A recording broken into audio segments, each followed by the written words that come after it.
नमस्कार दोस्तों। एक फिल्म का ट्रेलर जारी हुआ है जिसका नाम है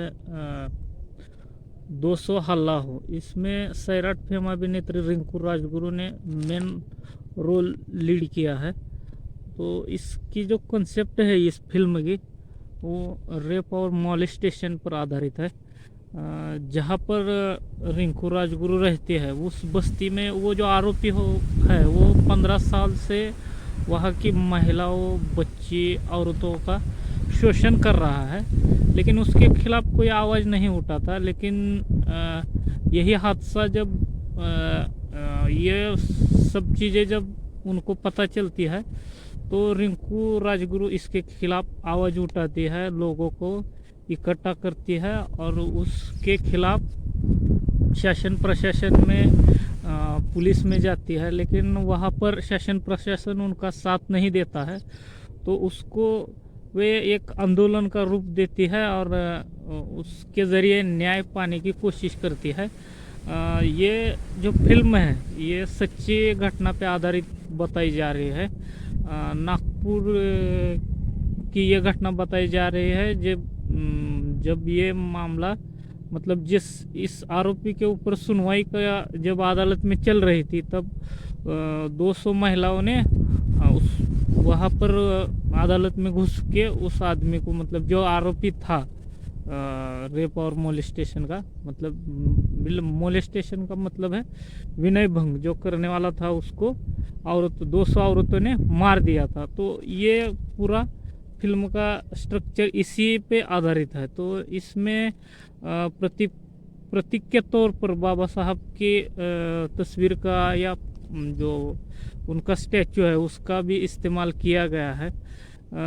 इस फिल्म के जो डायरेक्टर है सार्थक दास गुप्ता, वो एक सवर्ण है, लेकिन उन्होंने इस फिल्म को जैसे पहले फिल्में बनती थी हिंदी में वैसे नहीं बनाया है। ये अंदाज़ा मैं इसलिए लगा रहा हूँ क्योंकि एक डायलॉग है रिंकू राजगुरु का, वो कहती है कि जाति की बात मैं क्यों ना करूँ, क्योंकि हमारे साथ जाति के आधार पर हर दिन हमें जाति के आधार पर हमारे औकात याद दिलाई जाती है, तो मैं जाति की बात क्यों नहीं करूँ। तो ये जो उनका तरीका है डायलॉग का, तो इसको देखकर ऐसा लग रहा है जैसे पहले में लगान हो या अभी की जो मूवी आई थी आर्टिकल 15, उसमें जिस तरीके से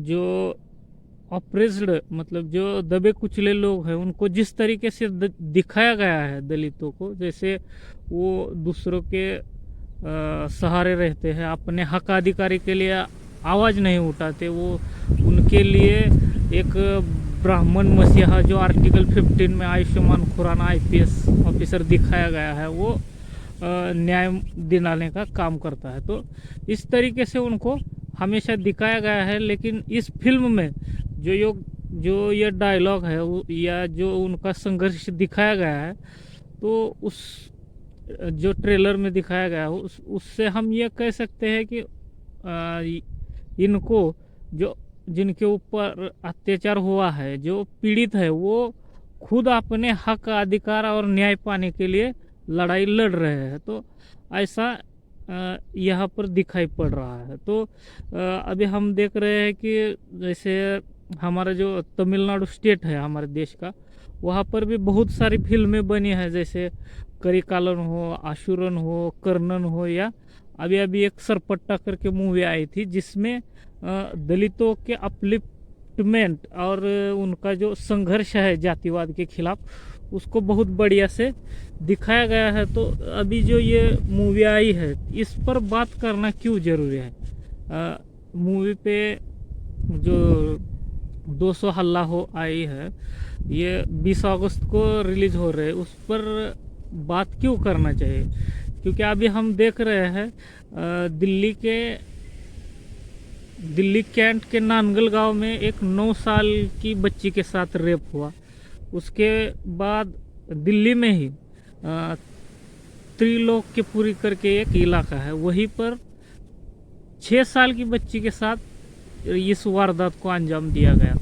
तो ये जो रेप का मामला है, इसमें वहाँ पर जो लोग धरना प्रदर्शन कर रहे थे, तो वहाँ उनको दिल्ली पुलिस द्वारा बताया गया कि आपका जो ये धरना प्रदर्शन है वो गैर कानूनी है। अगर आप जिसके ऊपर अन्याय हुआ है या पीड़ित को न्याय दिलाने के लिए अगर आप आवाज़ भी उठाएंगे, धरना प्रदर्शन भी करेंगे, तो आपका काम गैर कानूनी है। मतलब यहाँ पर न्याय की मांग करना गैर कानूनी साबित कर देने में पुलिस लगी हुई है। तो इसी कड़ी में एक हमारे जो मुख्य न्यायाधीश है सुप्रीम कोर्ट के, उन्होंने पिछले दिनों कहा था कि जो पुलिस थाने है या जो पुलिस स्टेशंस है, ये मानवाधिकार हनन के अड्डे बन गए हैं। तो जो प्रशासन है वो पीड़ित के साथ खड़ा होने के बजाय जो उत्पीड़न करने वाला है उसके प्रति उसका जो ये है लगाव है या जो उसकी तरफदारी करने का जो तरीका है, उसके ऊपर हमारे देश के सबसे बड़े कोर्ट के मुख्य न्यायाधीश ने भी तंज कसा है। तो ये जो फिल्म है, इसको देखने के बाद हम इसका रिव्यू भी करेंगे कि इसमें क्या बताया गया है।